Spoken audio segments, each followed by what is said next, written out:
হরে কৃষ্ণ। ত্রিনাদ উপনিষদের চ্যানেলে আপনাদের সবাইকে স্বাগত। সকলে ভালো আছেন তো? আজ 11ই মার্চ, বিশেষ একটা দিন। বিশেষ দিন বলতে আজকে আপনারা সবাই জানেন মাধবেন্দ্র প্রভুপাদের তিরোভাব তিথি। আর মাধবেন্দ্র প্রভুপাদ ছিলেন অদ্বৈত আচার্যের গুরুদেব। তো মাধবেন্দ্র পুরীর এই অদ্বৈত আচার্য প্রভু মাধবেন্দ্র পুরীর যখন তিরোভাব হয়, এই শান্তিপুরে বিশাল একটা প্রীতিভোজ বা প্রসাদ বিতরণের আয়োজন করেছিল। তো আমি সুচিত্রা সুভদ্রা দেবী দাসী এসেছি আজকে শান্তিপুর মহোৎসবে। আসার সুযোগ পেয়েছি। আমি খুব ভোরে বাড়ি থেকে বেরিয়েছি এবং 10-10:30টার মধ্যে আমি শান্তিপুরে পৌঁছে গিয়েছি। তারই কিছু ভিডিও আপনাদের সঙ্গে শেয়ার করছি। এই যে দেখুন, আমি যাচ্ছি, আমি, আমার বাবা, বোন আর আমার বৌদি, এই 4 জনে মিলে শান্তিপুরের উদ্দেশ্যে যাচ্ছি। কালনা ফেরিঘাট। এখন আমরা নৌকা পার হবো। এটা দেখুন গঙ্গা। হরে কৃষ্ণ। সকলে গঙ্গা মাকে প্রণাম করুন। তারপরে আমরা এই গঙ্গা পার করে টোটো বা অটো করে যাব শান্তিপুরে। এই শান্তিপুরে এসে পৌঁছেছি।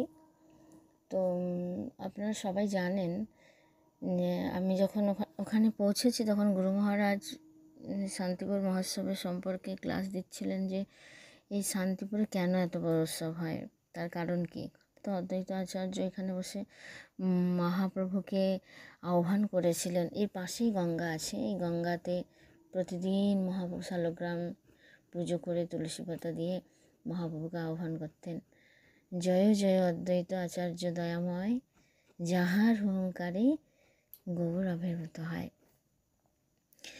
তো গুরু মহারাজ বলছিলেন যে এখানে 3 প্রভুর মিলনস্থল, মাধবেন্দ্রপুরী, অদ্বৈত আচার্য এবং মহাপ্রভু। তো মাধবেন্দ্রপুরী যখন তিরোভাব হয়েছিলেন, অদ্বৈত আচার্য ওই বিশাল প্রসাদ বিতরণের আয়োজন করেছিলেন গুরুদেবের প্রীতি সাধনের জন্য। আর মহাপ্রভু দ্বিতীয়বার যখন এসেছিলেন, দেখছিলেন যে অদ্বৈত আচার্য ওই বিশাল এক ভোজনে ব্যবস্থা করেছেন। মহাপ্রভু খুব খুশি হয়েছিলেন গুরুদেবের প্রতি শ্রদ্ধা দেখে। তাই মহাপ্রভু আশীর্বাদ করেছেন এবং বলেছিলেন সবসময় এই প্রোগ্রামটার জন্য কখনো না বন্ধ হয়। আর সেই দিন থেকে প্রোগ্রাম চলছে। আগে প্রোগ্রাম হয়েছে, আর এখন আমাদের গুরু মহারাজ দায়িত্ব সহকারেই প্রোগ্রামটা করে। দেখেছেন কত ভক্তবৃন্দ, অনেক ভক্তবৃন্দ হয়েছে। অল্প অল্প অল্প করে আজকে এত ভক্ত হয়েছে যেখানে বসার জায়গা নেই। আর এই যে দেখছেন এখানটায় যারা বসে আছে ভক্তরা, এটা আগে মাটির ছিল, খুব ধুলো ছিল। এখানটায় গুরু মহারাজ ঢালাই করে দিয়েছে, একটু সুন্দর স্টেজও বানিয়েছে প্রোগ্রাম করার জন্য। আর এখানে 3 প্রভুর চরণ প্রতিষ্ঠা করেছে, আজকেই অভিষেক হয়েছে। এই যে গুরু মহারাজের পাশে যিনিকে দেখতে পাচ্ছেন, ইনি হচ্ছে অদ্বৈত প্রভুপাদের বংশধর, 14তম বংশধর। আর গুরু মহারাজ বলছিলেন যে ওনার বাবা গুরু মহারাজকে বড় ভাই বলে মানতেন এবং বড় ভাই বলে ডাকতেন। তো গুরু মহারাজ বলছিলেন যে আমি তাহলে ওনার কাকা হই। আর এই সাইডে একজন আছে, তাকে আমি দেখাতে পাচ্ছি না, খুব ভিড় তো, একটু আড়াল হয়ে আছে। উনি হচ্ছে 15তম বংশধর। তো এনারা কিছু বলবেন গুরু মহারাজের সম্পর্কে, অদ্বৈত আচার্য প্রভুর সম্পর্কে। এই হচ্ছে। আর দেখুন এত ভক্ত হয়েছে। এরপরে প্রসাদে প্রচুর ভিড়, প্রচুর ভক্ত, মানে যাওয়ার মতনও প্লেস নেই, এত ভিড়।